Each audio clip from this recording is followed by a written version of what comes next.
حرم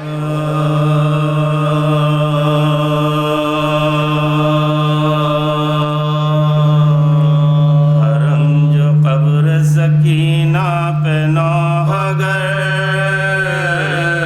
آئے، حرم جو قبر سکینہ پہ نوحگر آئے، ہجوم یاس میں زندہ سے چھوٹ کر سر حسین کو لے کر جو ننگے سر آئے، ندائے دی کہ سکینہ اٹھو پدر آئے، ندائے دی کہ سکینہ اٹھو پدر آئے، امام پاک کے سر کی بلائے لو، بی بی حسین لینے کو خود آئے ہیں چلو، حسین لینے کو خود آئے ہیں چلو،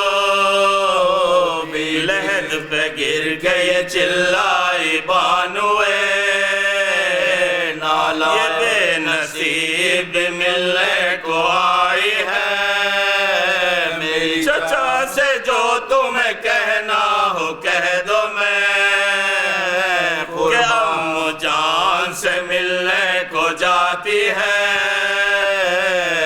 کہ امو جان سے ملنے کو جاتی ہے، سفر کا قصد ہے اصغر کے غم میں مرتی ہوں، ہماری قبر خدا کے سپرد کر، تمہاری قبر خدا کے سپرد کر، راہ بھر کے اٹھی اور کہا بحالت غریب کی تربت یتیم سے ہوشیار فشار کے قابل نہیں یہ دل، افغان پشت کوڑوں سے زخمی تماچوں سے رخسار، پشت کوڑوں سے زخمی تماچوں سے آیا ہے تجھ پہ حالت جگر کباب کی ہے، زمین امانت تابوت رات، ارے زمین امانت تابوت رات، فدائے شاہ کا دل کو جو ولولا آیا، مریض ہجر پدر سوئے کربلا ہوا، یہ شور کے لوہا ملے بلا، دیار شام سے عطرت کا قافلہ، دیار شام سے عطرت کا قافلہ، مریض غم نے عجب صدمہ و محن دیکھا، بدر کی لاش کو بے گور و بے کفن دیکھا، بدر کی لاش کو بے گور و بے کفن دیکھا، پکار یا شاہ ابرار السلام وسیع حیدر کرار السلام، ندائے آئی کے بیمار السلام، حرم کے قافلہ سالار السلام، حرم کے قافلہ سالار السلام، علی کی طرح سے مشکل کشائی کی بیٹا، سفر سے امت جد کی رہائی کی بیٹا، سفر سے امت جد کی رہائی کی قریب نہر یہ کلثوم جا کے چلائی، کے دفن کا ساما ہے اور یہ تنہا، مزار کھود رہا ہے پدر کا شہد، چھڑکنے کے لیے پانی تو لے چلو، چھڑکنے کے لیے پانی تو لے چلو، بہن نے آ کے یہ شرمندگی اٹھائی ہے،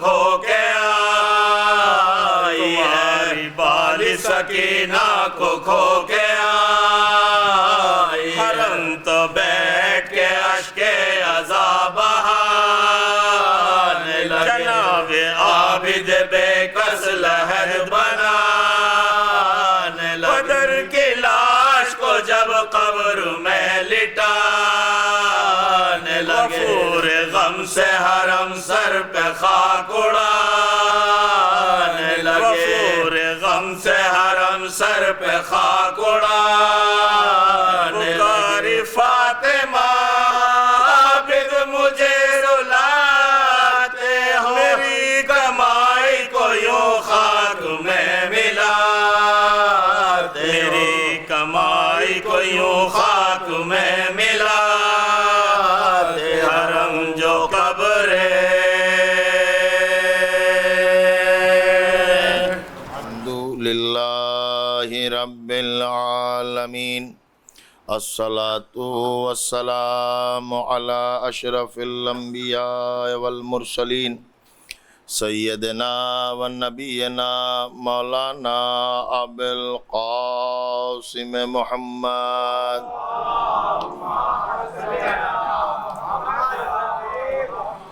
الصلاة والسلام علی اہل بیتہ الطیبین الطاہرین المعصومین المظلومین المنتخبین المنتجبین، اذهب اللہ عنہم الرجس وطہرہم تطہیرا۔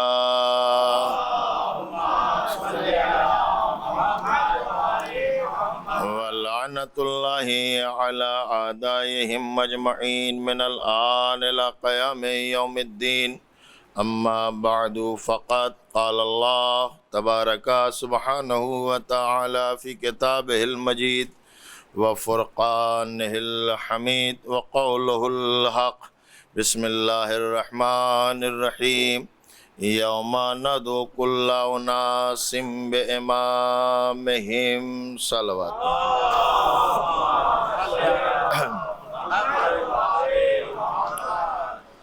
حضرات گرامی مرتبت، بزرگان ملت، عزاداران سید الشہداء، مسلسل آپ حضرات کی خدمت میں جس گرامی اور عظیم آیت کی تلاوت کا شرف حاصل ہو رہا ہے، ارشاد رب العزت ہے کہ ہم قیامت کے دن ہر انسان کو اس کے امام کے ساتھ بلائیں گے۔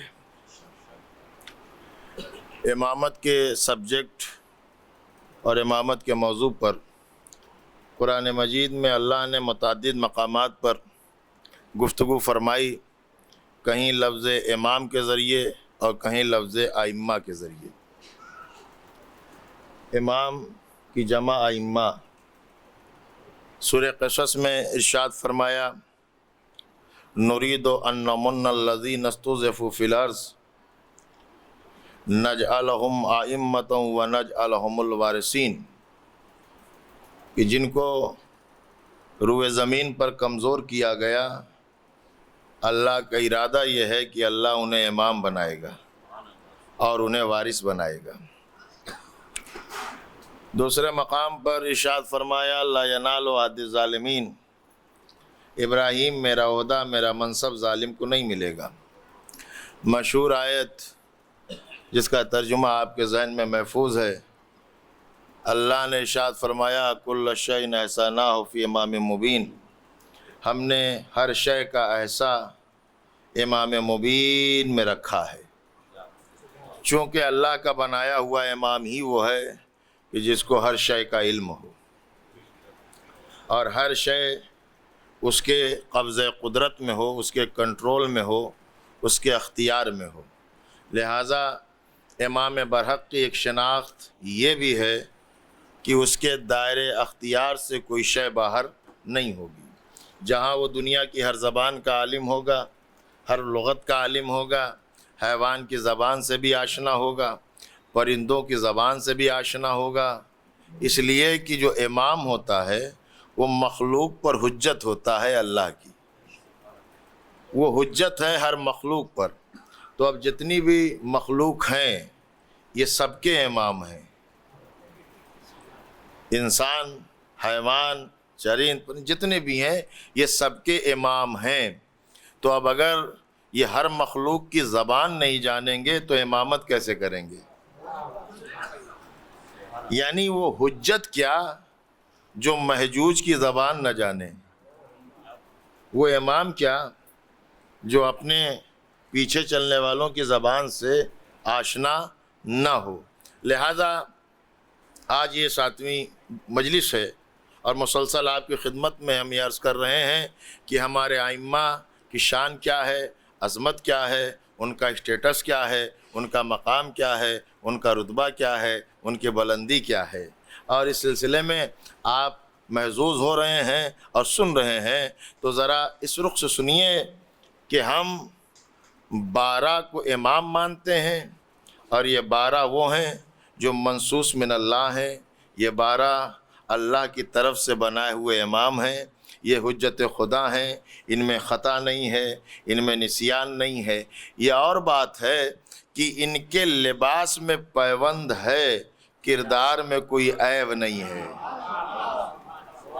اور ہم وہ خوش نصیب ہیں کہ ہم اپنے کسی بھی امام کا نام کسی بھی چوراہے پر کسی بھی مجمع میں لے سکتے ہیں، ہمیں کوئی شرمندگی نہیں ہے، ہمیں کوئی ندامت نہیں ہے، بلکہ ہمیں فخر ہے کہ اللہ نے ہمیں ایسے امام دیے۔ اگر آپ محسوس کریں اور قیادت اور لیڈرشپ کی اسٹڈی کریں تو دنیا میں جتنے قائد اور رہبر اور امام اور یہ اور وہ گزرے ہیں، ان سب کے بیانات کو دیکھیں، ان کی زندگی کے مطالعہ کریں تو آپ کو یہ لگے گا کہ وہ جب بھی بولے ہیں، جب بھی انہوں نے بیان دیا ہے تو یا اپنے فائدے میں دیا، یا اپنے چاہنے والوں کے فائدے میں دیا، یا اپنے قبیلے کے فیور میں بولے، لیکن کائنات میں یہ 12 وہ ہیں کہ یہ جب بھی بولے ہیں تو انسانیت کے فائدے میں بولے ہیں، مانوتا کے لیے بولے ہیں، ہیومنٹی کے لیے بولے ہیں، شرافت اور دین کے لیے بولے ہیں، ان کے ذاتی غرض نہیں ہے۔ اب سوال یہ ہے کہ جو 12 امام ہیں ان میں نام الگ الگ ہیں، نام الگ ہیں، کنیت الگ ہے، لقب الگ ہے، سمجھ رہے آپ؟ لیکن جو چیز کامن ہے اور جو سب میں ایک ہے وہ کمال ہے اور وہ قوت ہے جو اللہ نے انہیں عطا کی ہے۔ مقصد، مشن، ہدف، ٹارگیٹ ہر ایک کا، ہر امام کا ایک ہے۔ ظالم کے چہرے بدلتے رہے، بنی امیہ سے لے کے بنی عباس تک، ہمارے 12 کے مقابلے میں 30 سے زیادہ آئے۔ میں خلاصہ کر رہا ہوں، 12 کے مقابلے میں 30 سے زیادہ آئے، لیکن تاریخ لکھنے پہ مجبور ہے، غصب کر کے حاکم بن کے مسند پہ تو بیٹھ گئے، لیکن جب مشکل یاد آئی تو امام برحق یاد آیا۔ کیا یہ حقانیت کی دلیل نہیں ہے؟ کیا یہ صداقت کی دلیل نہیں ہے؟ مولا علی سے لے کے 12 تک، اب تکرار میں کئی نہیں کر رہا ہوں، لیکن میں نام لوں بنی امیہ کے خلفاء اور حاکموں کا نام لوں، بنی عباس کا نام لوں تو کوئی نتیجہ نہیں ہے، لیکن ہم اس یقین کے ساتھ کہہ رہے ہیں کہ تاریخ گواہی دیتی ہے کہ جب بھی بنے ہوئے پر، جب بھی دنیا کے بنائے ہوئے پر وقت آیا تو اس کے دروازے پر آیا جس کو اللہ نے بنایا ہے۔ ظالم ہے، حاکم ہے، خلیفہ ہیں، یہ ہیں وہ ہیں، لیکن جب بھی مشکل آتی ہے تو یہیں آتے ہیں۔ اور پھر اس کے بعد دنیا ہم سے بغض اور حسد کی بنیاد پر جب 11 میں کچھ نہ ملا تو 12ویں کے لیے کہتے ہیں کہ ہمیں دلیل دیجیے قرآن سے۔ تو ہم قرآن سے کم تو کسی کو مانتے ہی نہیں، تو آپ ہم سے حدیث کی توقع بھی نہ رکھیے، ہم قرآن ہی سے آپ کو دلیل دے رہے ہیں۔ لیجئے، قرآن کا 9واں سورہ ہے سورہ توبہ، آیت میں پڑھوں گا، ترجمہ آپ کے ذہن میں آ جائے گا۔ یا ایھا الذین آمنوا اتقوا اللہ وکونوا مع الصادقین، ترجمہ ذہن میں آ گیا نا؟ اللہ نے ارشاد فرمایا اے صاحبان ایمان،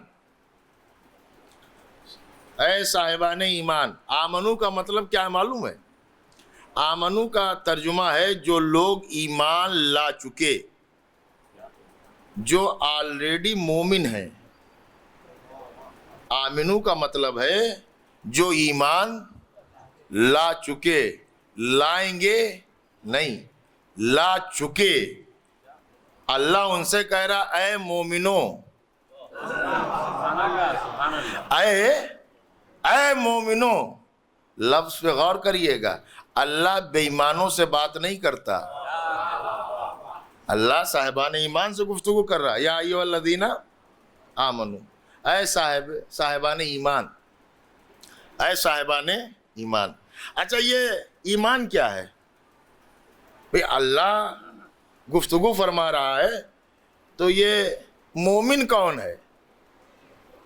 مومن ہے کون؟ کہا مومن ہے. پیشانی پہ کسی کے نہیں لکھا ہے کہ یہ مومن ہے، نہ ہماری لکھا ہے، نہ آپ کی لکھا ہے، کسی کے نہیں لکھا ہے. تو پھر یہ مومن پہچانا کیسے جائے؟ اچھا ایمان ایک ڈگری ہے بھائی، ایک کوالٹی ہے، ایک خوبی ہے، ایک صفت ہے، ایک جوہر ہے، ایک کمال ہے. ایمان ہے تب اللہ گفتگو کر رہا ہے. لیکن سوال تو یہ ہے کہ مومن ہے کون؟ تو وہ جو علامتیں آپ سنتے رہتے ہیں مومن کی، وہ اپنی جگہ پر وہ سب برحق ہیں، صحیح ہیں کہ یہ ہو، یہ ہو، یہ ہو، یہ ہو، یہ ہو. ایک چھوٹی سی پہچان آج 7ویں مجلس میں ایک طالب علم، ایک در اہل بیت کا فقیر آپ کی خدمت میں عرض کر رہا ہے. اسی پیمانے پر، اسی معیار پر دیکھیے گا کہ ایمان کسے کہتے ہیں. دیکھیے ایمان ایک لفظ ہے، ایمان ایک، جس کے پاس ایمان ہوتا ہے اسے کہتے ہیں مومن. تو یہ ایمان کیا ہے؟ یہ جو لفظ ایمان ہے، یہ جو بنا ہے لفظ، اس کا مصدر ہے الامن. امن، امن لفظ سنا ہے نا، سکون، اطمینان، پیس، شانتی. امن سے ایمان بنا، اور صاحب ایمان مومن بنا. تو مومن کی بنیادی اور بیسک شناخت یہ ہے کہ مومن امن و سکون والا ہوگا. مومن صاحب امن ہوگا، صاحب اطمینان ہوگا، صاحب سکون ہوگا. اگر اطمینان نظر آئے تو مومن، اگر سکون نظر آئے تو مومن، اگر قرار نظر آئے تو مومن. اب آپ چاہتے یہ ہیں کہ جب تک کچھ ہو اور طرف نہ جاؤں تب تک ہم بولیں گے نہیں. تو لیجئے صاحب، جب امن و سکون مزاج میں ہوگا تو تلواروں کے حصار میں سویا جائے گا.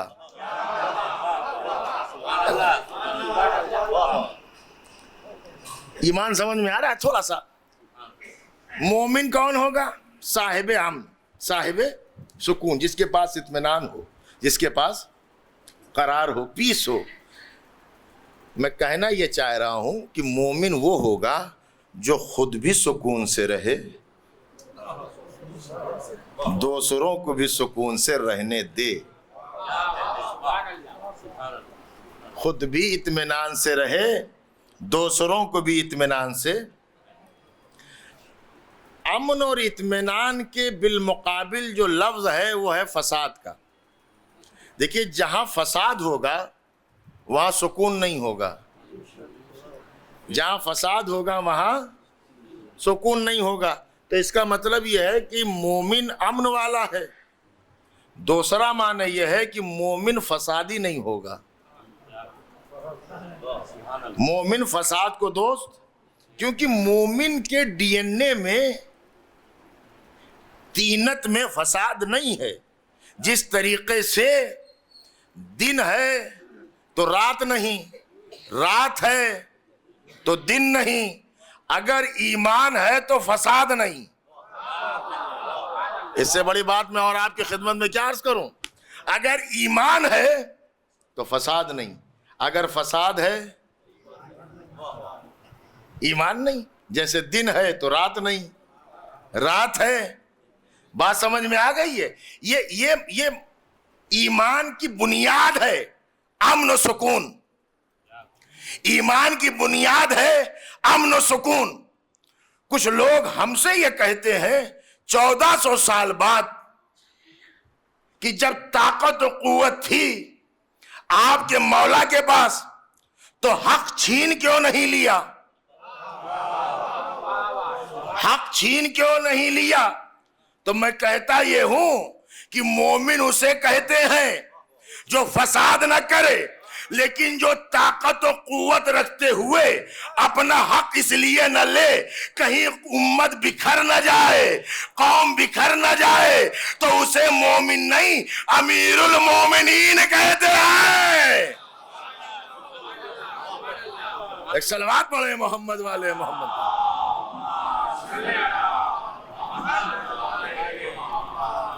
بات سمجھ میں آ رہی ہے؟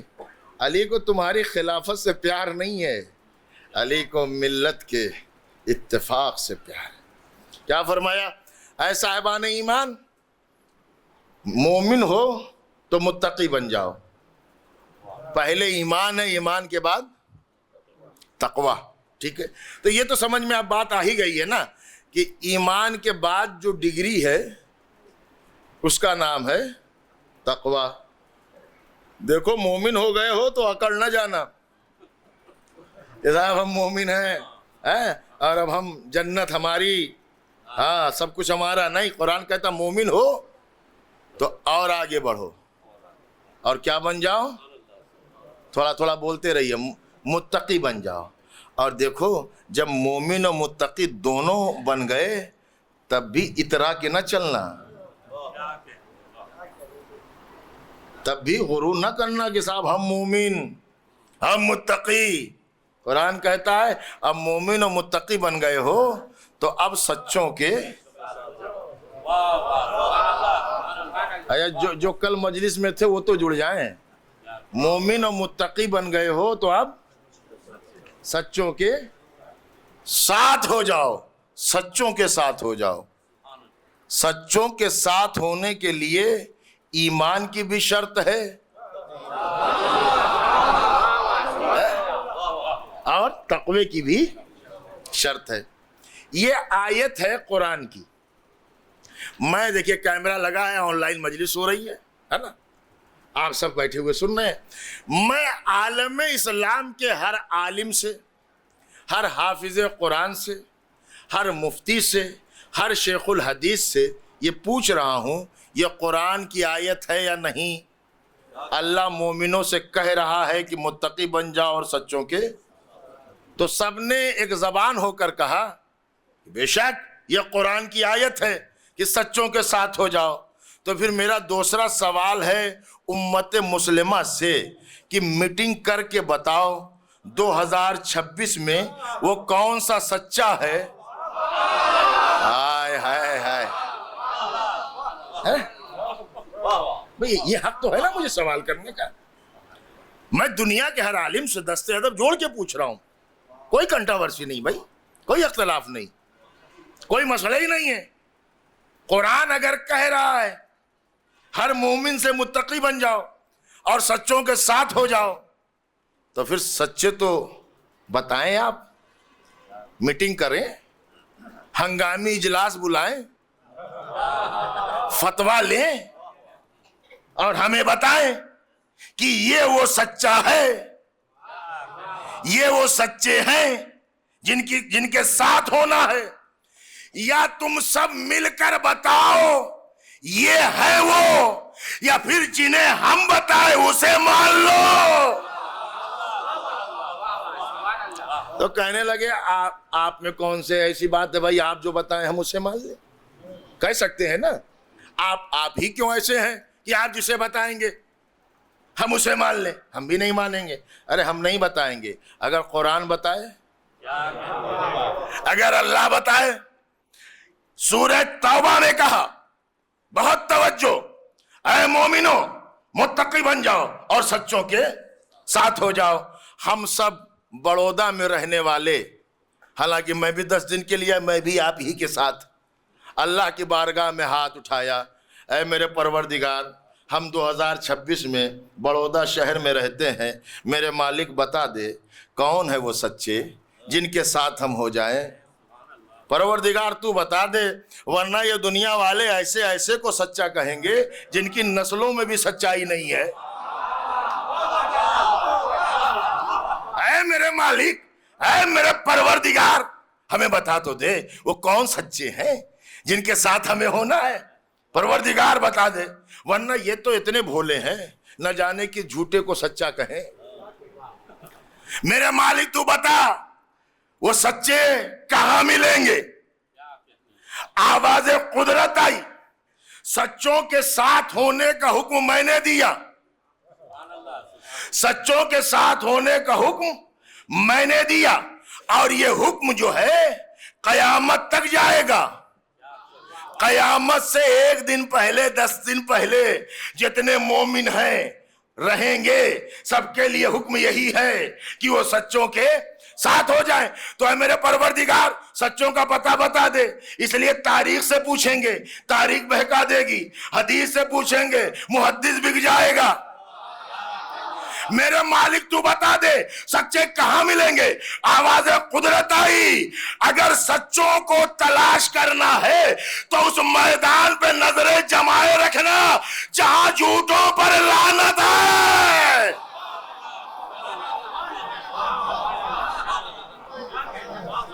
اگر سچوں کی تلاش ہے تو اس میدان پہ نظریں رہیں جہاں جھوٹوں پر لعنت کرنی ہے۔ کوئی میدان قرآن میں ایسا؟ کوئی میدان ہے قرآن میں لکھا ہوا؟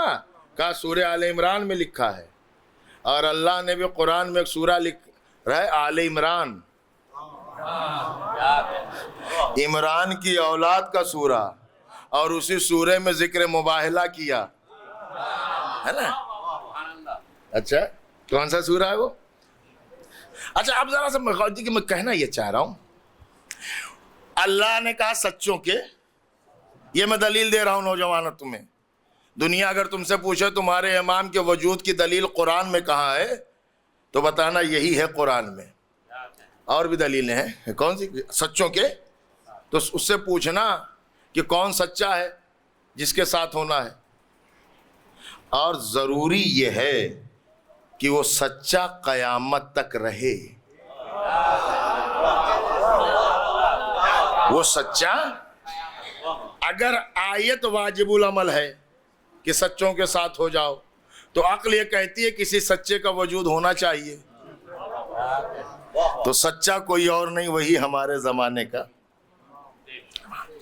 کہ صاحب اس میدان کو دیکھنا جہاں جھوٹوں پر لعنت کرنی ہے۔ اب یہ قرآن ہے، سورہ آل عمران ہے، ایک ڈیلیگیشن آیا ہے نجران سے، یہ سعودی میں ہے نا، نجران سے ایک ڈیلیگیشن آیا ہے، پڑھے لکھے لوگ آئے ہیں، 60,000 کی پاپولیشن ہے نجران کی، 60,000 میں سے انہوں نے 70 کو چنا، پڑھے لکھے، کہا بھائی 70 بھی زیادہ ہیں، 70 میں سے 14 کو چنا، کہا 14 بھی بات نہیں کریں گے، 14 میں سے 1 کو چنا۔ عیسائیوں کو اتنی تمیز ہے،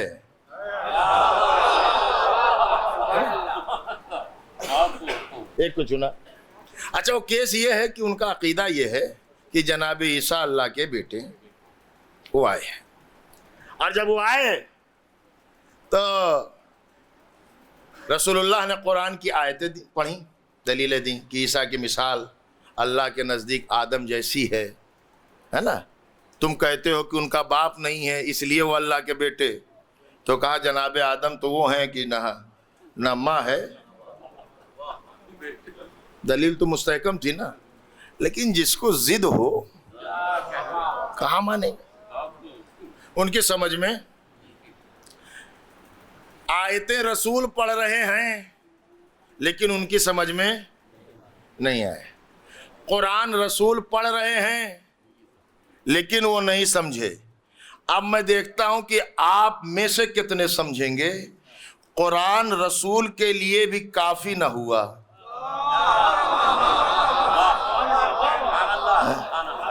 کم سمجھے لیکن سمجھے۔ قرآن رسول کے لیے بھی کافی نہ ہوا، تو اب اگر کوئی کہے حسبنا کتاب اللہ، اما جس پہ قرآن آ رہا ہے، پھر اللہ نے لہجہ بدلا، اے میرے حبیب فمن حجک فیہ من بعد ما جاءک من العلم، علم آ گیا، دلیلیں آ گئیں، یہ حجت بحث کر رہے ہیں، فقل تعالو، اب تم ان سے کہہ دو نہ دو ابنانا یوم نہ دو کل ناسم، نہ دو سمجھ میں آ رہا ہے نا، فقل تعالو نہ دو ابنانا و ابناکم نسانا و نساکم انفسنا۔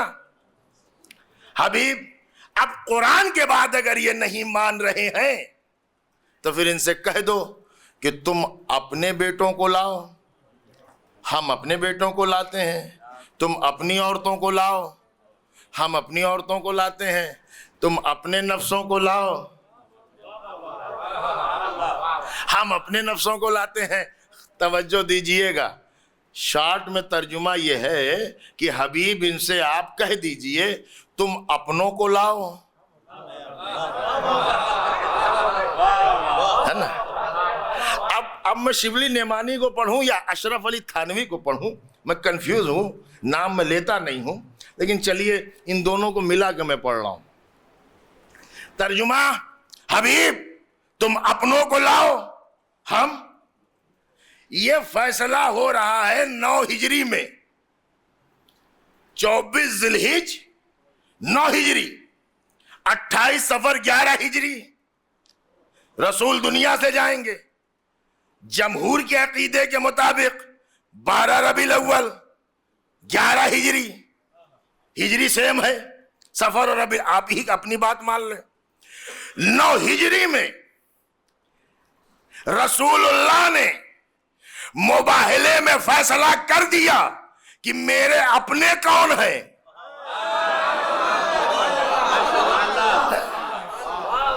میرے اپنے کون ہیں، اور آپ کی سمجھ میں ابھی تک نبی کے اپنے نہ آئے۔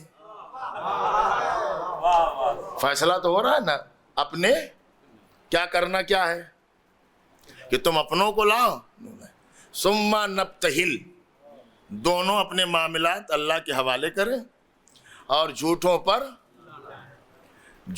پر اللہ کی لعنت، جھوٹوں پر اللہ کی، بول دیجئے، لعنت۔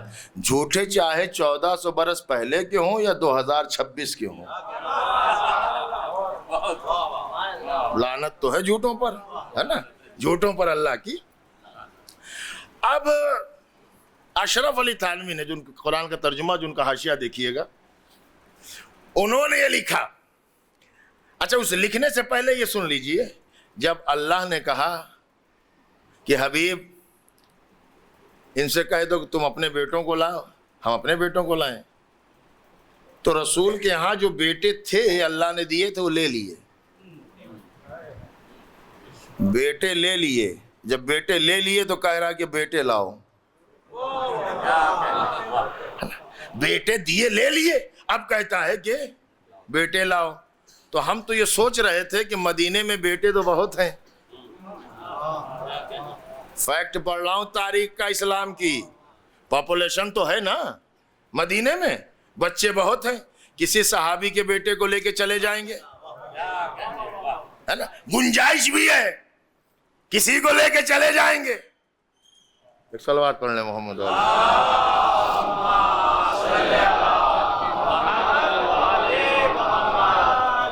ایک صلوات اور پڑھ لیں۔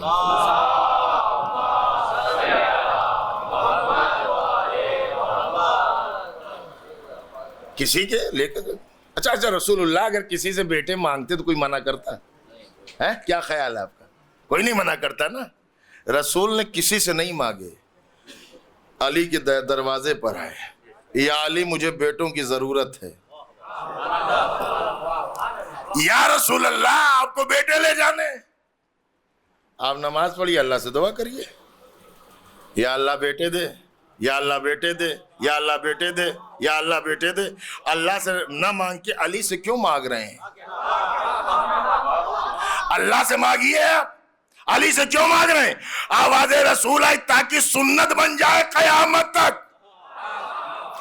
جب میں رسول ہو کر علی سے مانگ سکتا ہوں تو ہم غلامان رسول اگر علی سے اولاد مانگے، حسن و حسین سے اولاد مانگے تو یہ بدعت نہیں ہے، سنت رسول ہے.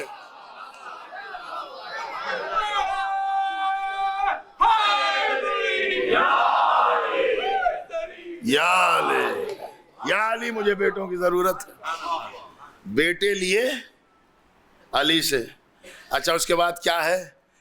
حبیب ان سے کہہ دو تم اپنی عورتوں کو لاؤ، ہم اپنی عورتوں کو لاؤ. چلیے بیٹے کے لیے تو رسول اللہ کو ضرورت تھی، لیکن عورتوں کے لیے الحمدللہ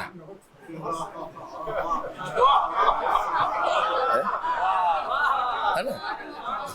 اسے کہتے ہیں سماعت. دیکھ رہے ہیں آپ 9 ہجری میں 24 ذی الحجہ سن 9 ہجری میں الحمدللہ رسول خدا کے گھر میں عورتیں موجود ہیں. عورتیں موجود ہیں. اب اپنے دل پہ ہاتھ رکھ کے بتائیے، کوئی ایسا موقع ہو تو کیا آپ اپنی زوجہ کو اس شرف سے محروم رکھیں گے؟ میں آپ سے پوچھ رہا ہوں، جو صاحب زوجہ ہے ان سے پوچھ رہا ہوں. اب یہاں کچھ بھی کہیں آپ، سچائی تو یہی ہے. شریک حیات. یا رسول اللہ تو مسئلہ ہی نہیں ہے، لے جائیے آپ کے گھر میں. شبلی نعمانی نے بھی، اشرف علی تھانوی نے بھی جو مباہلے میں جانے والوں کی فہرست لکھی ہے معلوم ہے؟ کہتے ہیں کہ بیٹے گئے تو 2، بیوی گئی، مرد گیا نفسوں کی جگہ پر 1. ٹھیک ہے، یہ عادت سب کے یہاں یہی ہے. تو یا رسول اللہ لے جائیے. نہیں. اچھا اگر رسول اللہ نہیں لے کے جا رہے تھے تو انہیں تو خواہش کا اظہار کرنا تھا. انہیں تو خواہش کا اظہار کرنا تھا کہ یا رسول اللہ ہم بھی چلیں، ہم بھی چلیں، ہم بھی چلیں. میں بڑی ذمہ داری سے کہہ رہا ہوں، نہ کسی زوجہ نے کہا ہم بھی چلیں اور نہ کسی صحابی نے کہا ہم بھی چلیں. اچھا میں نے صحابہ کرام سے کہا، میں نے کہا حضرات آپ تو بڑے اچھے لوگ ہیں، رسول کی صحبت میں بیٹھ رہے ہیں، اگر رسول اللہ نہیں بھی لے جا رہے ہیں تو آپ خود سے چلے جائیں. مدینے کے باہر کیمپ لگا ہے، خود چلے جائیں. جانا پہچانا ہے آپ کا علاقہ. اگر نہیں بھی لے جا رہے ہیں، ارے 39 دن رسول نے علم تھوڑی دیا تھا. 7 ہجری میں آپ جا سکتے ہیں، اب کیوں نہیں جا رہے ہیں؟ کہا صاحب آپ سمجھے ہی نہیں. یعنی اتنی عقل تو تھی ان میں نا.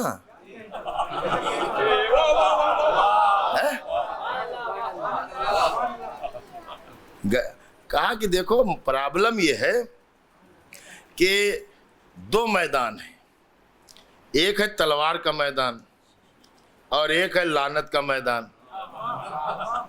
تلوار والے میدان میں آپشن ہے،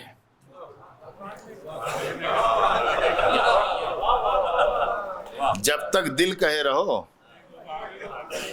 یہ ہے لعنت کا میدان، ہم نہیں جائیں گے. اچھا وہ تو نہیں گئے تو یا رسول اللہ لے جائیے کسی کو، آپ اپنی طرف سے لے جائیے. نہیں. فَنَجَعَلْ لَعْنَتَ اللَّهِ عَلَى الْكَاذِبِينَ. جھوٹوں پر اللہ کی لعنت ہے. اب مباہلے کے میدان میں جانا بعد میں ہے، اپنا گریبان پہلے دیکھنا ہے. اپنا گریبان پہلے دیکھنا ہے. اب جس نقطے کی طرف میں آپ سب کا ذہن لے کے آنا چاہ رہا ہوں، ایک تاریخی جملہ ہونا چاہیے. یہ 9 ہجری 24 دن، 9 ہجری اختتام پہ ہے، 6 دن بچے. 10 ہجری اور 28 صفر، یعنی تقریباً 1 سال 2 ماہ 9 ہجری رسول اللہ کے دنیا سے جانے سے 1 سال 2 ماہ پہلے کا یہ واقعہ ہے.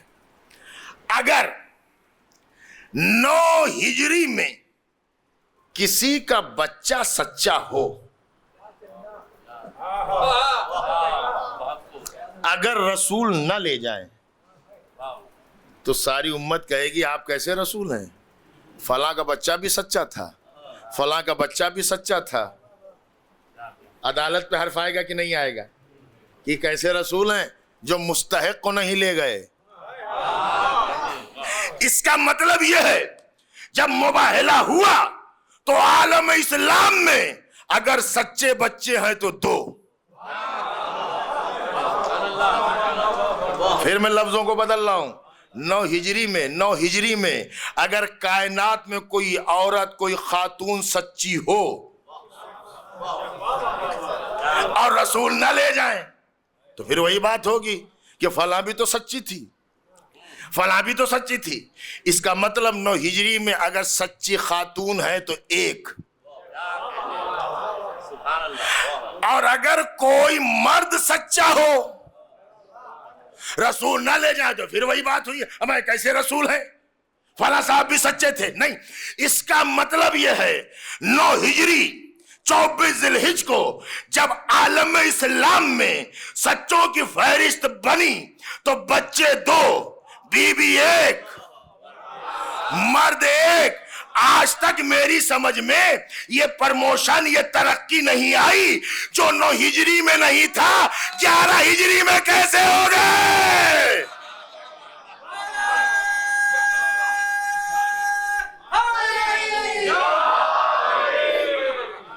بھائی سوچئے آپ, یا تو آپ ثابت کریے کہ وہاں آئے, اور جب نہیں آئے تو پھر تسلیم کریے اہلیت نہیں تھی جھوٹوں پہ لعنت کرنے کی.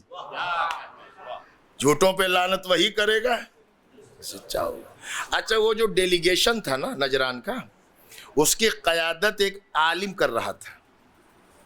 اس کی قیادت عالم کر رہا تھا. اس نے توریت کو بھی پڑھا تھا, زبور کو بھی پڑھا تھا, انجیل کو بھی پڑھا تھا, اور اس کی نظر تھی صحیفوں پر, کتابوں پر. اس نے آلریڈی یہ ڈیسیزن لے لیا تھا کہ اگر محمد ساتھیوں کے ساتھ آئیں تو مباہلہ کرنا, اولاد کے ساتھ آئیں تو مباہلہ. یہاں تک آپ نے سنا ہے نا, ایک جملہ اور سنیے اس کا جو پڑھا نہیں جاتا, اسی کا جملہ ہے لیکن پڑھا نہیں جاتا. اس نے کہا اگر اولاد کے ساتھ آئے تو مباہلہ نہ کرنا. اس لیے ایسے حساس موقع پر جو اولاد کو سامنے کر دے وہ جھوٹا نہیں ہوتا. نہیں غور کر رہے ہیں آپ, نہیں غور کر رہے ہیں. یعنی حق پہ ہونے کی دلیل ہے. آغوش میں اولاد ہو, 9 ہجری میں حسین آغوش پہ تھے رسول کی, کیا 61 ہجری میں حسین کی آغوش میں علی اصغر. مزاج وہی تھا. کیا فرمایا کہ اگر اولاد کے ساتھ آئے تو مباہلہ. کیوں؟ کہا کہ وہ عالم تھا, عالم تھا. اچھا, لعنت آپ پڑھتے نجران کی عیسائیوں پر, بھئی قرآن تو یہ کہہ رہا جھوٹوں پر اللہ کی, تو کوئی کبھی لعنت آپ نے پڑھی؟ اچھا کچھ نہ صحیح, رمضان میں تو تسبیح پڑھتے ہی ہیں نا خوب. کہا صاحب نہ کسی نے بتایا, نہ ہم پڑھتے ہیں. اور ہم پڑھیں بھی کیوں؟ اس لیے کہ وہ آئے تھے ضرور لیکن مقابلے سے ہٹ گئے. ہٹ گئے تو لعنت سے, بولیے میرے بھائی آپ, بچے کیوں؟ اس لیے کہ ہٹ گئے. کن کے مقابلے سے؟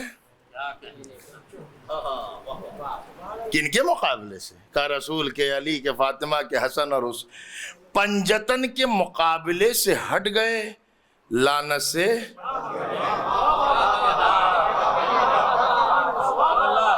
پنجتن کے مقابلے سے ہٹ گئے, لعنت سے. اب ایک جملہ کہہ رہا ہوں, سمجھنا آپ کا کام ہے. جب قیادت عالم کے ہاتھ میں تھی، قوم کو لعنت و ذلت سے بچا لیا۔ سبحان اللہ، سبحان اللہ۔ دیکھ رہے ہیں آپ؟ اما جب عیسائیوں کا عالم قوم کو ذلیل نہیں ہونے دیتا تو جو ہمارا مرجع وقت ہو، کیا اس کے اندر اتنی بصیرت نہیں ہوگی؟ کیا وہ نہیں دیکھ رہا ہوگا؟ تو کہا لعنت کوئی فرقہ ہی نہیں لعنت بھیجتا، اور ہم بھیج بھی نہیں سکتے۔ کہا کیوں نہیں بھیجیں گے؟ کہا لعنت سے بچے اس لیے کہ ان کے مقابلے سے ہٹ گئے۔ تو لعنت تو آ گئی ہے نا،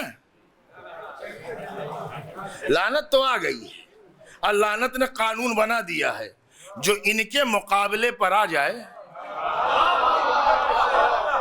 اب چاہے میں دھیرے سے کہوں، چاہے بہت چیخ کے زور لگا کے کہوں، بات ہے بڑی دمدار۔ جب بات زوردار ہو تو زور لگانے کی ضرورت کیا ہے؟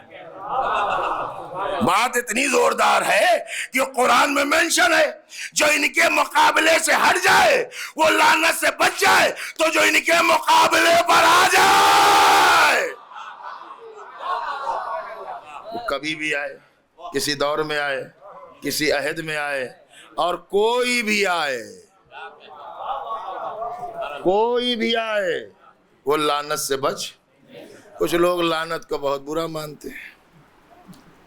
یہ لعنت، یہ قرآن میں ہے لعنت۔ لعنت گالی کا نام نہیں ہے، لعنت بیزاری ہے برے کردار سے، سمجھ رہے ہیں آپ؟ ہاں، لعنت یہ قرآن میں ہے، جھوٹوں پر اللہ کی۔ اچھا، تو یہ ایک میسج بھی لیتے جائے آپ، جھوٹ نہ بولنا کبھی، یہ بھی سن لیجئے، آپ سب کو کہہ رہا ہوں، جھوٹ۔ اچھا، ہمارے یہاں تو جھوٹ کو تو گناہ سمجھ ہی نہیں رہے ہیں۔ جیسے کوئی ذائقے والی چیز کھائی جاتی ہے ٹیسٹ لے کے، ہے نا، ہم سمجھے نہیں کہ صاحب جھوٹ گناہ کبیرہ ہے، جھوٹ گناہ کبیرہ ہے، الخبائث، برائیوں کی جڑ، بنیاد۔ معصوم نے فرمایا دنیا کی ساری برائیاں، گناہ ایک کمرے میں بند کر دیا جائے، لاک کر دیا جائے، ان کی چابی اگر بنائی جائے تو اس کا نام ہے، بولیے، ہم بہت دھیرے سے بول رہے ہیں، ایسی باتوں پہ تو مجمع خاموش ہوتا ہے نا، لیکن یہ بہت کام کی بات ہے، سنیے گا۔ جھوٹ ہے نا، جھوٹ۔ اور یہ بھی میں آپ کی خدمت میں ایک بات عرض کر دوں، جھوٹا بہادر نہیں بزدل ہوتا ہے۔ میں نے کچھ کہہ دیا ہے، اب آپ سمجھتے رہیے گا۔ جھوٹ کا تعلق، چیلنج کر رہا ہوں، اسلام کی ہسٹری میں نے پڑھی ہے، جنگیں پڑھی ہیں، واقعات پڑھے ہیں، ہزاروں کے لشکر کے مقابلے پر 100، 50، 60، 70، 72 ٹک ہی نہیں سکتے تھے۔ عقل حیران ہے، 30,000 کم از کم تو لکھا ہی ہے، سب سے کم تھا 30,000۔ 30,000 کے سامنے 72 ٹکے کیسے؟ 30,000 کے سامنے 72 صرف اس بات پہ ٹک سکتے ہیں کہ وہ جھوٹے نہیں تھے۔ سمجھتے رہیے گا، جھوٹ کے پاس استقلال نہیں ہوتا، جھوٹے کے پاس سے بات نہیں ہوتا، جھوٹا میدان میں ٹھہرتا نہیں ہے۔ اسی لیے جھوٹے پہ لعنت بھیجیے، خود جھوٹ سے دور رہیے۔ ایک صلوات پڑھے محمد والے محمد۔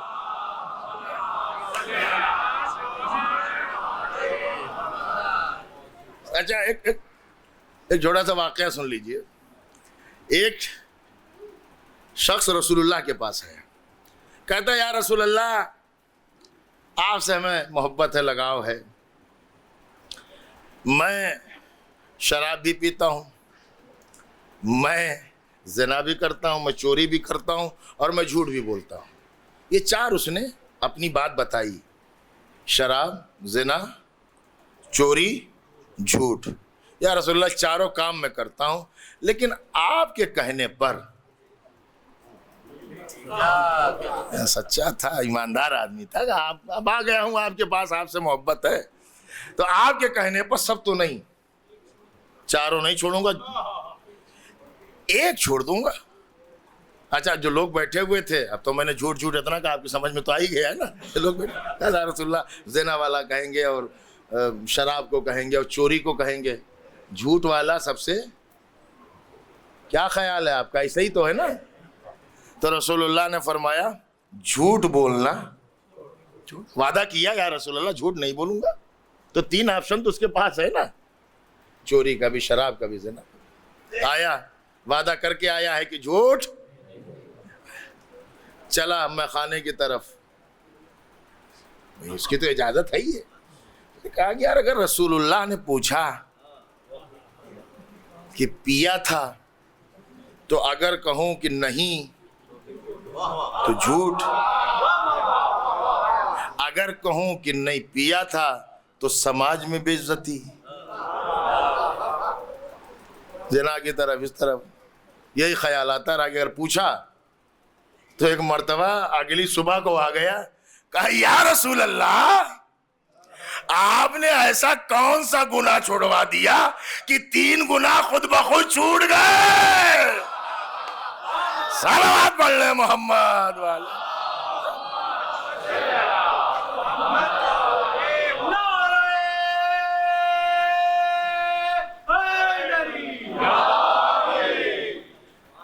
کونوا مع الصادقین، اے صاحبان ایمان متقی بن جاؤ اور سچوں کے ساتھ ہو جاؤ.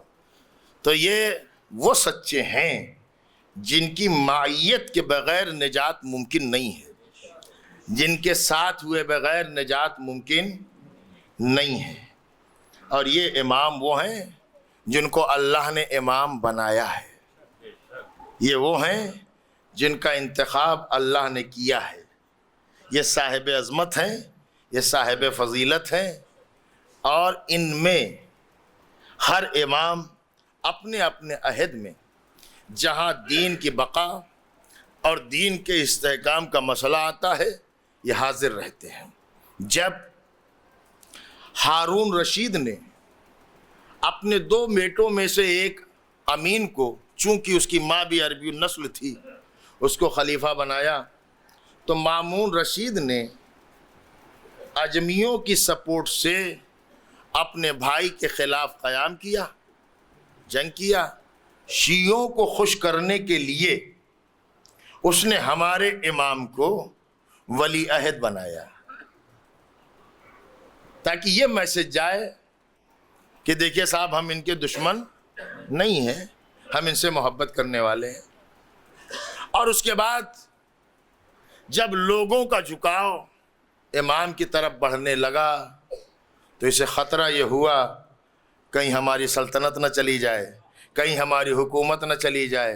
حالانکہ آل محمد نے کبھی دنیا کو منہ نہیں لگایا، اس لیے علی نے کہہ دیا تھا یا دنیا طلق الدنیا ثلاثہ، اے دنیا میں نے تجھے 3 طلاقیں دے دیں.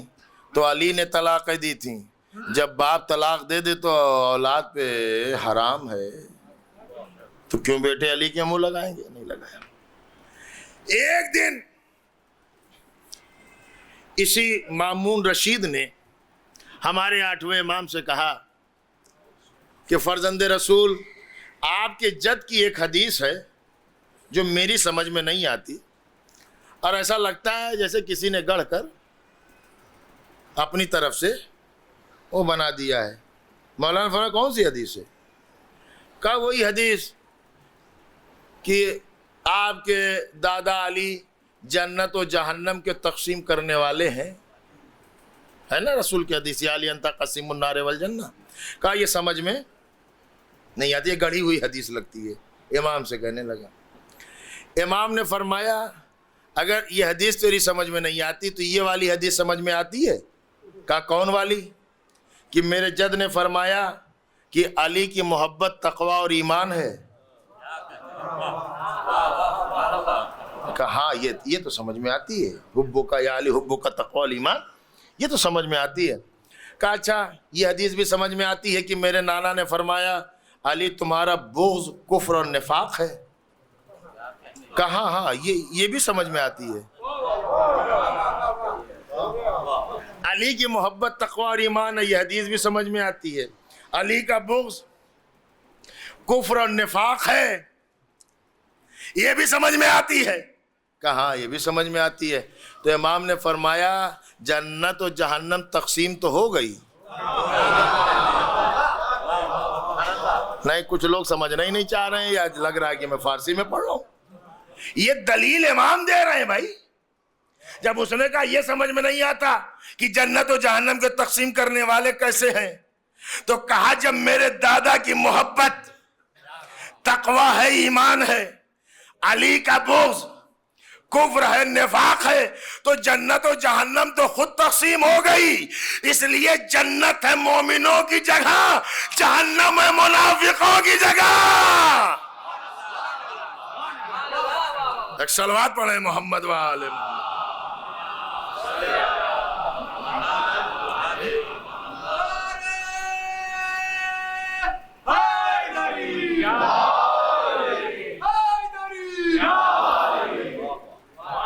عزیزو دیکھیے رسول اللہ کی حدیث ہے، یا علی لا یحبک الا طاہر الولادہ ولا یبغضک الا خبیث الولادہ.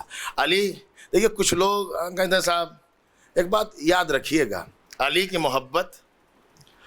کی محبت طہارت میں، ولادت میں طہارت کی دلیل ہے. سمجھنا آپ کا کام ہے. ولادت میں جناب سلمان فارسی نے رسول اللہ سے کہا یا رسول اللہ ایک معاملہ میری سمجھ میں نہیں آتا. رسول نے فرمایا سلمان کون سی بات ہے جو تمہاری سمجھ میں نہیں آتی؟ کہا یا رسول اللہ ہم لوگوں میں بیٹھے رہتے ہیں، پبلک میں، مجمع میں بیٹھے رہتے ہیں، اللہ کا ذکر کرتے ہیں، حالانکہ اس مجمع میں اللہ کا دشمن بھی رہتا ہے، لیکن ہم اللہ کا ذکر کرتے ہیں تو اس کے چہرے کی رنگت نہیں بدلتی. سمجھنا آپ کا کام ہے. سلمان فارسی رسول اللہ سے کہہ رہے یا رسول اللہ پھر ہم کسی مجمع میں آپ کا ذکر کرتے ہیں اور جانتے ہیں کہ آپ کا دشمن موجود ہے لیکن اس کے بھی چہرے کی رنگت نہیں بدلتی. یا رسول اللہ میری سمجھ میں یہ نہیں آتا کہ جب ہم کسی مجمع میں علی کا دشمن رہتا ہے، علی کا ذکر کرتے ہیں تو وہ اپنے چہرے کو چھپا نہیں پاتا.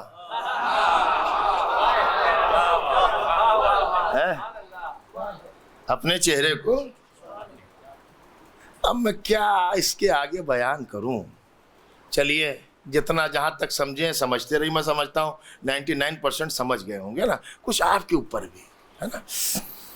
اسی مامون رشید نے حضرت بہلول کو بلا کے کہا بہلول بہت پریشان ہوں، ایک کام ہے تمہارے حوالے، ہو تم ہی کر سکتے ہو، کرو. اچھا اس لیے کام پہ لگایا کہ کچھ دن تک یہ دیوانہ اسی میں پڑا رہے گا اور ہمیں ہر وقت پریشان کیے ہوئے ہے، کبھی یہ کبھی وہ، جائے گا اپنا وہیں پہ اپنا. کیا کام ہے؟ تو مامون رشید کہتا ہے بہلول مجھے 40 آدمی ایسے چاہیے جن کی ولدیت کنفرم نہ ہو. بہت ٹپیکل کام ہے. تو جناب بہلول نے کہا کہ ابھی لے کے آتا ہوں. کانفیڈنس دیکھیں آپ، ہے نا. آپ غنودگی میں ہیں نا، تھوڑا سا تھک گئے ہیں نا. میں بہلول کہتے ہیں کہ 40 چاہیے، میں لے کر آتا ہوں. اچھا یہ مامون رشید تو یہ کہہ رہا جائے گا. دیکھیے اگر ایسے لانے ہو 40 جن کے باپ کا پتہ ہو، 2 منٹ کا کام. ولدیت نہ پتہ ہو، تفتیش، انکوائری، تحقیق، گواہ، بہت لمبا پروسیجر ہے. جناب بہلول ابھی لے کے آتا ہوں. بغداد کے چوراہے پر آئے اور کھڑے ہو کے کہتا ہے علی کا دیوانہ جس جس کے دل میں بغض علی ہے میرے پاس آ جائے.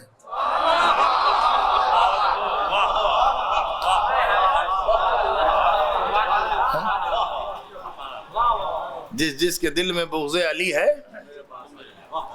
اعلان تھا، اناؤنسمنٹ. اے لوگو جس کے دل میں بغض علی ہے میرے پاس آ جائے. لیجیے آ گئے صاحب. ادھر 2 آئے، 4 ادھر سے، 6 ادھر سے، ادھر. کیسے جمع ہو؟ بغض علی پہ. جب بھیڑ لگ گئی تو بہلول نے کہا کہ میرے پیچھے پیچھے آؤ. بہلول آگے آگے, مجمع اتنا آسان پڑھ رہا ہوں, آپ بھی پڑھتے رہیں ساتھ میں, ہے نا. وہ آگے آگے, مجمع پیچھے پیچھے. جب مامون کا محل آیا, بہلول رک کے مڑے, مجمع کو دیکھا, مجمع کو دیکھا اور دیکھ کر فرمایا 40 اندر آئے, باقی یہیں کھڑے رہیں. اب میں دیکھتا ہوں کہ آپ اس بات کا انتظار کریں گے کہ میں چیخوں, ہے نا. تو میں نے بھی یہ طے کیا ہے کہ چیخوں گا نہیں, سمجھنا آپ کا کام. کہا 40 اندر آئے, باقی نہیں کھڑے رہیں. اب یہ 40 مجمع رک گیا نا گیٹ پر. اب جناب بہلول پہنچے, اب مامون تو بیٹھے ہی تھا ابھی. کہنے لگا مامون رشید, یہ ہیں وہ 40 جن کی ولدیت کا پتہ نہیں ہے. تجھے ایسے چاہیے تھا نا, یہ ہیں وہ 40. بیٹھا ہوا مامون کھڑا ہوا, اب کھڑے ہو کر بس ایک ہی جملہ ہے, کھڑے ہو کر کہنے لگا بہلول اتنی جلدی اتنے سارے, اتنی جلدی اتنے لے کے چلے آئے. بہلول نے کہا 40 کی شرط تو نے لگائی, باہر مجمع اور بھی ہے.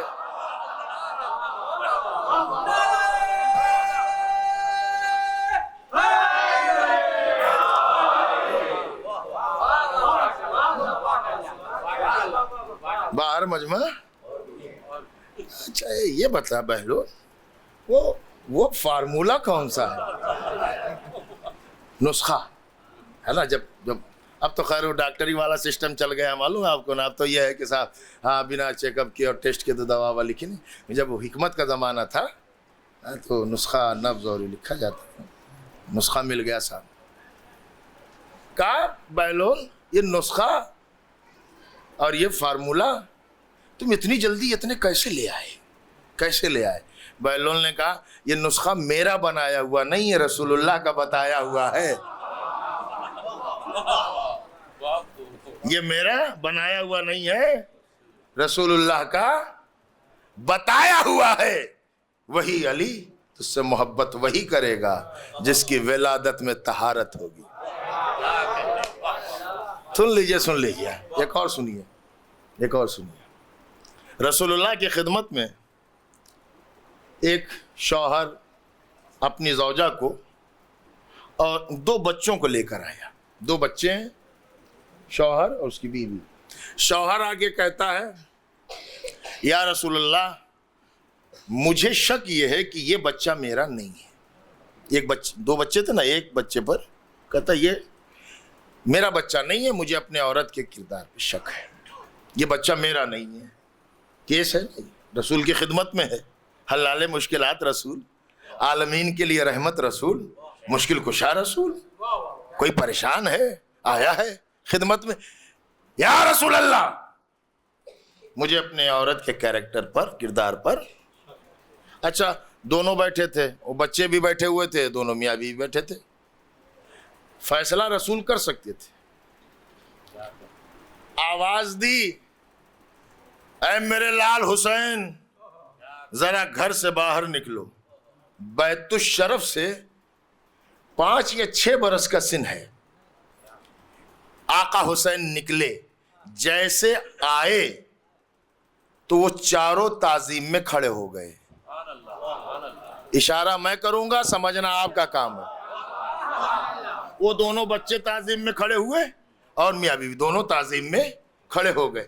ادھر وہ چاروں حسین کے آنے پہ کھڑے ہوئے. رسول نے کہا شوہر سے, اس زوجہ کے کہا خبردار اپنی عورت کے کردار پہ شک نہ کرنا. ہائے ہائے ہائے ہائے, سبحان اللہ. جو سمجھ گئے وہ تو بولے میرے بھائی. کہا شک نہ کرنا. کہ یا رسول اللہ آپ نے عورت سے کچھ پوچھا ہی نہیں, آپ نے کچھ معلوم ہی نہیں کیا. رسول نے کہا ضرورت نہیں ہے, اگر اس کی ولادت میں کمی ہوتی تو حسین کے آنے پر تعظیم میں کھڑا نہ ہوتا.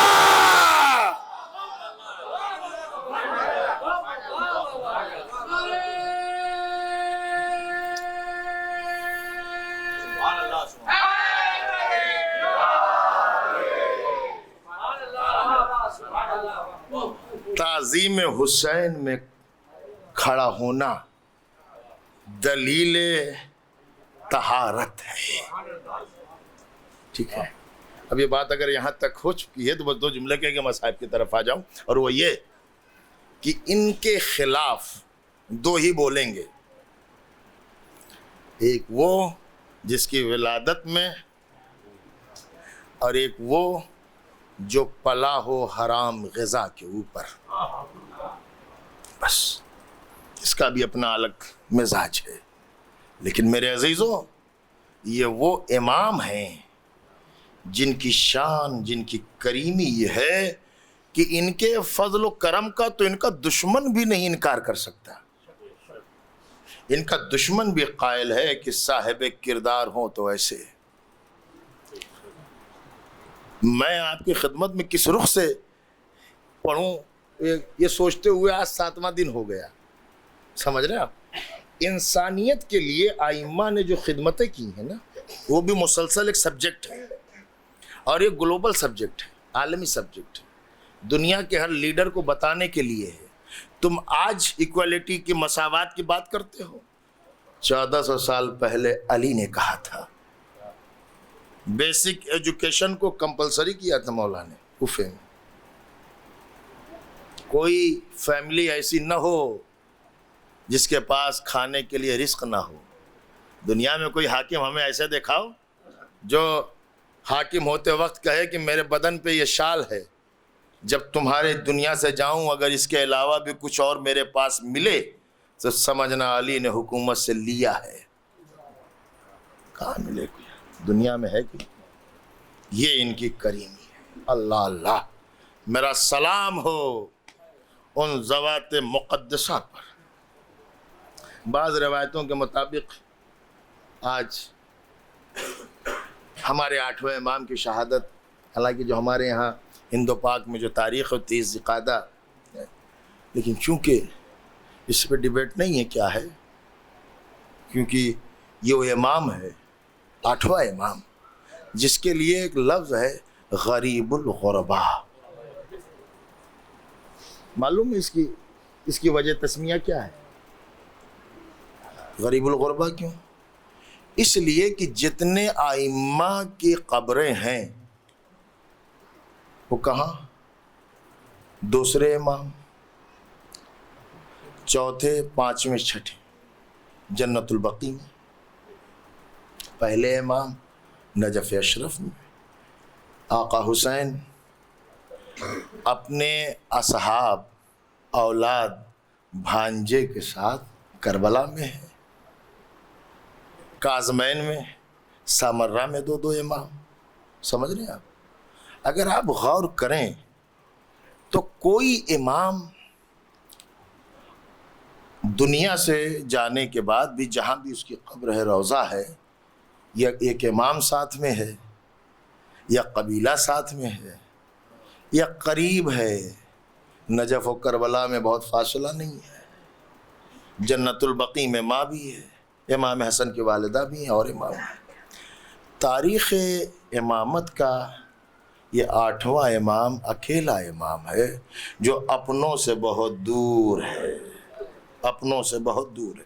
جناب دیبل نے جب مرثیہ کہا تھا نا 8ویں امام کے سامنے مرثیہ پڑھا تو ساری نشاندہی کی, تو امام نے فرمایا دیبل ایک مصرع اور اس میں کہ جب تم ہماری جدہ کو سلام کر رہے ہو نا کہ فاطمہ تم پر سلام ہو, تمہارا کوئی بیٹا نجف میں ہے, کوئی کربلا میں ہے, کوئی سامرہ میں ہے, کوئی کاظمین میں ہے, تو کہا دیبل یہ بھی کہو کہ فاطمہ تمہارا ایک بیٹا خراسان میں بھی ہے. ہاتھوں کو جوڑ کر کہا مولا خراسان میں کوئی تو نہیں ہے. فرمایا میں وہ ہوں کہ جس کی قبر خراسان میں بنے گی. اللہ اللہ. عزیزو, اب بہت تفصیل میں جانے کا وقت نہیں ہے نا, میں بہت تفصیل میں بیان کروں گا, لیکن پردیس میں موت ایک عظیم مصیبت ہے. جہاں کوئی اپنا نہ ہو, آپ نے اس کا تجربہ کیا ہوگا, جب بھی مصیبت آتی ہے تو اپنے اگر کھڑے ہوتے ہیں, ساتھ دیتے ہیں, تو غم ہلکا ہو جاتا ہے. میرا امام پردیس میں ہے, اور وہ جو بظاہر اپنے آپ کو امام کا خیر خواہ بتا رہا ہے وہی امام کو زہر دے رہا ہے، وہی امام کی عیادت کے لیے بھی آ رہا ہے۔ لو میرے عزیزوں، امام نے اپنے غلام سے کہا کہ میرا جنازہ تیار کر دینا، میرا بیٹا مدینے سے آئے گا، میری نماز جنازہ پڑھے گا۔ ذرا روتی ہوئی آنکھوں سے آٹھویں امام کی خدمت میں کہو مولا آپ کا بیٹا مدینے سے مشہد آ کے آپ کی نماز جنازہ پڑھائی، لیکن سلام ہو آپ کے جھت پر جس کا بیٹا سید سجاد ہاتھوں میں ہتھکڑیاں باپ کا لاشا زمین کربلا پہ پڑا ہوا ہے، لیکن ہائے سجاد کیسے بابا کی نماز اس وقت پڑھائیں۔ حالانکہ میرے عزیزو آپ ذرا محسوس کریے گا، آٹھویں امام کی بہنیں ہیں، انہی بہنوں میں بڑی مشہور بہن معصوم قم، آپ قم میں جن کا روضہ ہے، بڑا مقام ہے، بڑا مرتبہ ہے، بڑی عظمت ہے، لیکن عزیزو بھائی کے غم میں جناب معصوم قم کی کیا کیفیت ہوئی؟ سنا تھا، خبر ملی تھی کس حالت میں میرا بھائی ہے، لیکن سلام ہو اس بہن پر جو اپنے بھائی کے گلے پر کند خنجر چلتے دیکھ رہی ہے اور تڑپ کے کہتی ہے پسرے ساتھ تو دیکھ رہا ہے میرا ماجایا ذبح کیا جا رہا ہے۔ جزاکم اللہ۔ لو عزیزو اب میں آپ کی خدمت میں دو جملے اور عرض کروں، اور وہ یہ ہے کہ جناب زینب قافلے کی ساری ذمہ داری بیویوں کو دلاسا دینا ہے، بچوں کو سہارا دینا ہے۔ عزیزو علی کی بیٹی کھڑے ہو کے نماز نہیں پڑھ پا رہی ہے۔ ایک مرتبہ سجاد نے کہا پھوپھی اماں آپ کھڑے ہو کے نماز کیوں نہیں پڑھتی؟ کہا بیٹا سجاد غذا اتنی مختصر آتی ہے میں بچوں میں تقسیم کر دیتی ہوں، اب زینب میں کھڑے ہو کے نماز پڑھنے کی قوت نہیں ہے، بیٹھی ہے مصلی عبادت پر۔ عزیزو ایک روز مصلی پہ زینب کی آنکھ لگی، خواب میں ماں کو دیکھا، جب ماں کو خواب میں دیکھا شہزادی زینب کہتی اماں آپ اب آئی ہیں جب کربلا میں بھرا گھر اجڑ گیا۔ اے اماں کربلا میں بھرا گھر اجڑ گیا۔ تڑپ کے زہرا کہتی ہے بیٹی زینب تیری ماں نے تیرا ساتھ نہیں چھوڑا، تو نے مدینہ چھوڑا، میں نے جنت البقیع چھوڑا، تو ناقے پہ سوار تھی، تیری ماں پیدل تیرے قافلے کے ساتھ تھی۔ اے بیٹی زینب تو خیمے میں تھی، میں مقتل میں تھی، جب بھی کوئی شہید گھوڑے سے گرا میں نے اپنی آغوش میں لیا۔ اے بیٹی زینب جب میرا حسین کند خنجر گلے پر تھا میں تڑپ رہی تھی۔ اے بیٹی زینب جب تجھے اسیر کیا گیا کوفے میں تیرا قافلہ آیا، جب مسلمانوں نے پتھروں کی بارش کی، اے زینب میں نے اپنا سر آگے کر دیا۔ اے بیٹی دیکھ تیری ماں بھی زخمی ہے، اے زینب میں تیرے ساتھ۔ وَسَيَعْلَمُ الَّذِينَ ظَلَمُوا أَيَّ مُنْقَلَبٍ يَنْقَلِبُونَ أَلَا لَعْنَةُ اللَّهِ عَلَى الْقَوْمِ الظَّالِمِينَ۔ الہی بحق فاطمۃ الزہرا ابیہا بالہا بنیہا، پروردگارہ تجھے واسطہ ہے محمد و آل محمد کا، مولا کے عزادار دنیا میں جہاں کہیں بھی آباد ہیں جان مال عزت آبرو کی حفاظت فرما۔ بار الہ بحق محمد و آل محمد جو مریض ہیں بیمار ہیں انہیں شفاء کاملہ و عاجلہ عطا فرما۔ پروردگار ہم سب کو زیادہ سے زیادہ اعمال صالح بجا لانے کی توفیق عطا فرما۔ میرے مالک ہمارے مراجع کرام کو، علماء کرام کو تمام تر آفات سے محفوظ فرما، انہیں طول عمر عطا فرما۔ پروردگار جو مومنین و مومنات دنیا سے گزر چکے ان سب کی مغفرت فرما، ان کے درجات کو بلند فرما، ہم سب کے گناہوں کو معاف فرما۔ یوسف زہرا امام زمان کے ظہور میں تعجیل فرما، ہم سب کو مولا کے اعوان و انصار میں شمار فرما۔ ربنا تقبل منا انک انت السمیع العلیم۔ ماتم حسین۔ ہائے عباس ہائے عباس ہائے عباس ہائے عباس، آل عمران کہاں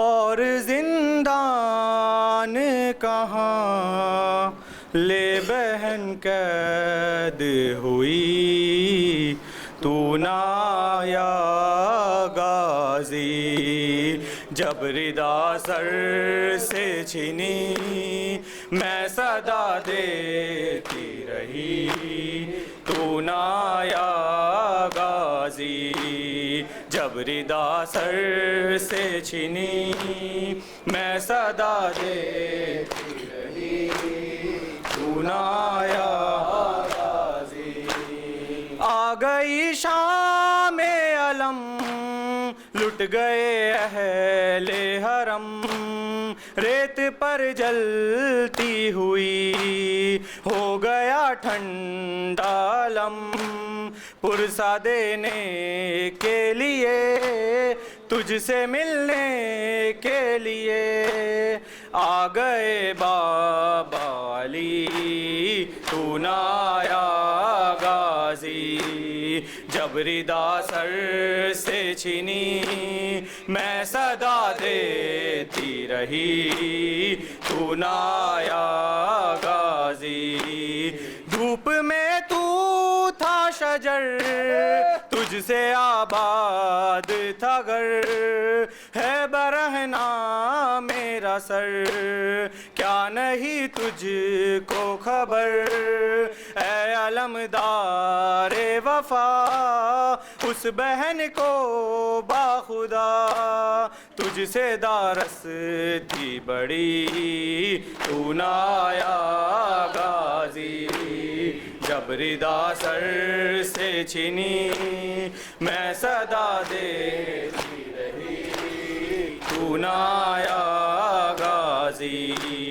کیا کہوں شعر میرے بے ردا ہم کو لیے، یہ مسلمان سارے شہر در شہر گئے، خلقت کوفہ کبھی خلقت شام کبھی، بارہا ہم پہ ہنسی تو نہ آیا غازی، جب ردا سر سے چھنی میں صدا دیتی رہی تو نہ آیا غازی، کتنی بے بس تھی بہن اے شہنشاہ وفا، نام لے لے کے میرا جب یہ ظالم نے کہا، ناز تھا جس پہ تجھے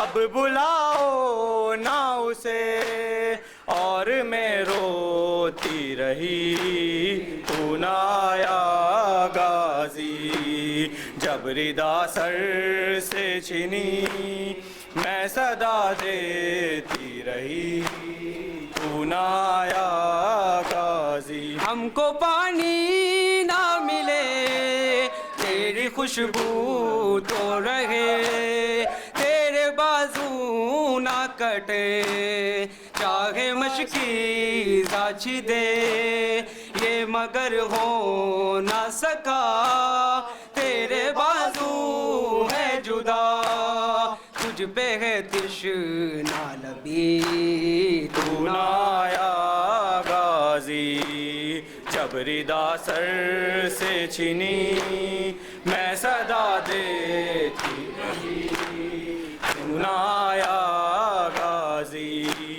کیا سکینہ سے کہوں اے میرے دل کے سکون، ہائے پانی کے لیے بہہ گیا سب تیرا خون، اب کوئی آس نہیں تو میرے پاس نہیں، رسی شانوں میں بندھی تو نہ آیا غازی، جب ردا سر سے چھنی میں صدا دیتی رہی تو نہ آیا غازی جب چلی شہر پہ چھری اے میرے شیر جلی ہاتھ ملتی تھی بہن کچھ قدم دور کھڑی کٹ گیا شہر کا گلا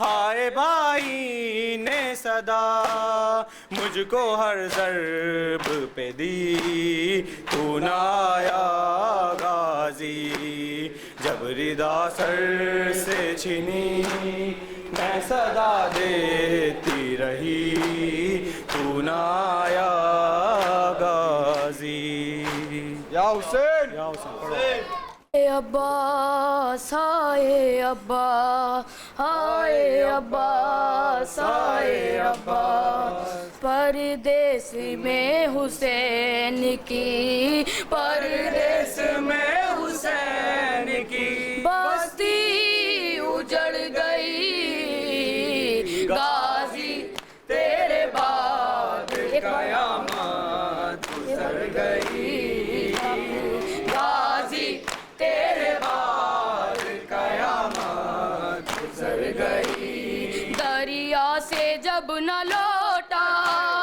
سعادت کا سہارا اولاد فاطمہ نے پھر چین ہی نہ پایا زہرا کی کائنات ہی زہرا کی کائنات ہی بن میں بکھر گئی غازی تیرے بعد قیامت گزر گئی غازی تیرے بعد قیامت گزر گئی تیری لاڈلی سکینہ صدمے اٹھا رہی ہے جب سے گیا ہے غازی اس کو بلا رہی ہے سوتی نہیں ہے چین سے سوتی نہیں ہے چین سے اتنا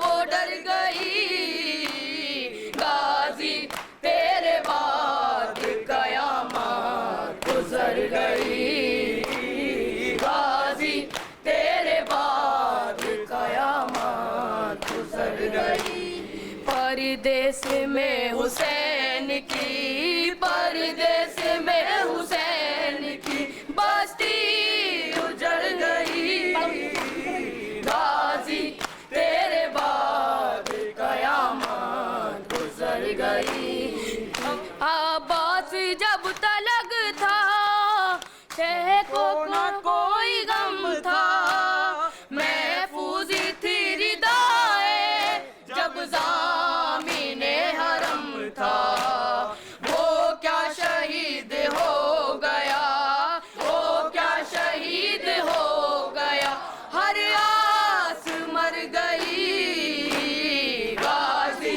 تیرے بعد قیامت گزر گئی غازی تیرے بعد قیامت گزر گئی زینب نے بعد تیرے کیا کیا ستم اٹھائے دل کے وہ زخم سارے کس کو بھلا دکھائے ہاتھوں پہ تیرا نام تھا ہاتھوں پہ تیرا نام تھا زینب جدھر گئی غازی تیرے بعد قیامت گزر گئی غازی تیرے بعد قیامت گزر گئی حسنین کا تواضع کنبے کی جان تھا وہ شہزادیوں کے گھر کا ایک سائبان تھا وہ سب کو جدائی ہے تیری سب کو جدائی ہے تیری بے آس کر گئی غازی تیرے بعد قیامت گزر گئی غازی تیرے بعد قیامت گزر عزاداروں دعا مانگو کوئی ایسے یتیم نہ ہو جیسے سکینہ یتیم ہوئی شام کے زندان میں جب سکینہ کو بابا کا سر ملا لپٹا کے سر کو سینے سے بچی نے یہ کہا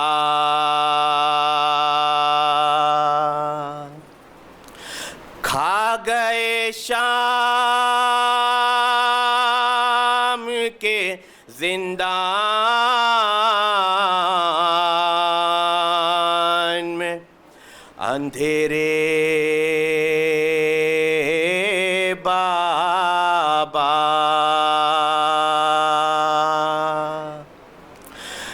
کھا گئے شام کے زندان میں اندھیرے بابا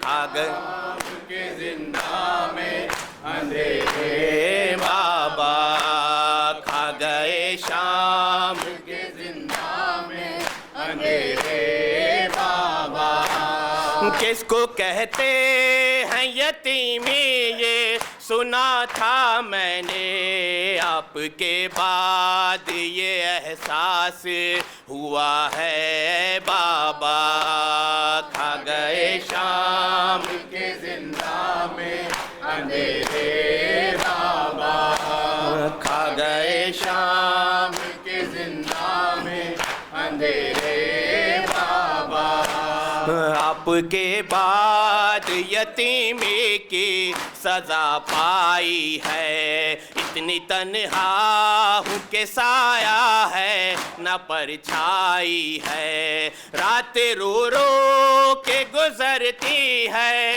تو دن ماتم میں قید خانے میں یوں ہی سال کٹا ہے بابا کھا گئے شام کے زندان میں اندھیرے بابا کھا گئے شام کے زندان میں اندھیرے بابا زندگی میری دکھوں سے ہے عبارت بابا کیسی قسمت نے دکھائی ہے مصیبت بابا میں جو روتی ہوں تو لگتے ہیں تماچے بابا آپ کی یاد میں رونا بھی سزا ہے بابا کھا گئے شام کے زندان میں اندھیرے بابا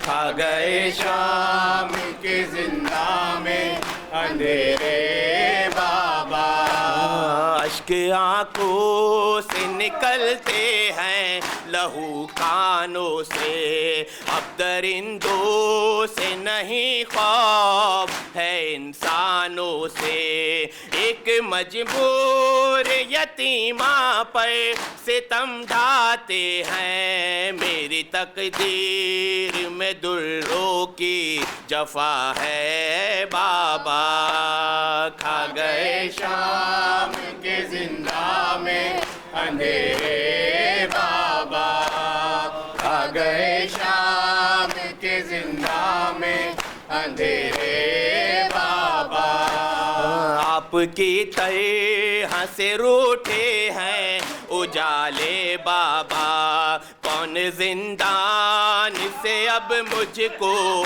نکالے بابا تو نے مانگا تھا دعاؤں میں خدا سے جس کو اب وہی بیٹی ہے زندہ میں جفا ہے بابا کھا گئے شام کے زندان میں اندھیرے بابا کھا گئے شام کے زندان میں اندھیرے بابا کتنے ارمان تھے کے زندہ سے میں گھر جاؤں گی، ایسا لگتا ہے یہیں رو رو کے مر جاؤں گی۔ یہ ستمگار سکینہ کو کفن کیا دیں گے، کیا کفن آپ کے لاشے کو ملا ہے بابا؟ کھا گئے شام کے زندہ میں اندھیرے بابا، کھا گئے شام کے زندہ میں اندھیرے بابا۔ بابا کہتے ہیں یہ زندہ کے اندھیرے مجھ سے موت ہی آئے گی اب مجھ کو دلاسے دینے، میری ہر سانس ہی رہتی ہے ستم کی زد پر، ایسے جینے سے تو مرنا ہی بھلا ہے بابا۔ کھا گئے شام کے زندہ میں اندھیرے بابا، کھا گئے شام کے زندہ میں اندھیرے بابا۔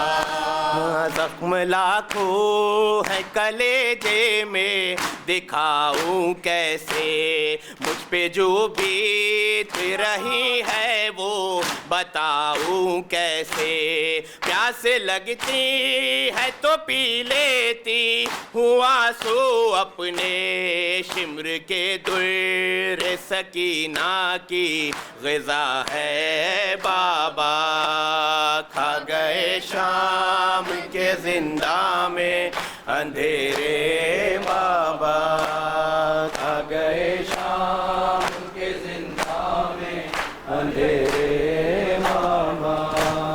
یا حسین ماتم حرم عباس کا، مرنا ستم عباس کا، ماتم حرم عباس کا، ہو گیا مرنا ستم عباس کا، ماتم حرم عباس کا، ہو گیا مرنا ستم عباس کا، ماتم حرم عباس کا، ہو گیا مرنا ستم عباس کا، ماتم حرم عباس کا، ہو گیا مرنا ستم عباس کا، ماتم حرم عباس کا، ہو گیا مرنا ستم عباس کا، ماتم حرم عباس کا، ہو گیا مرنا ستم عباس کا،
حسین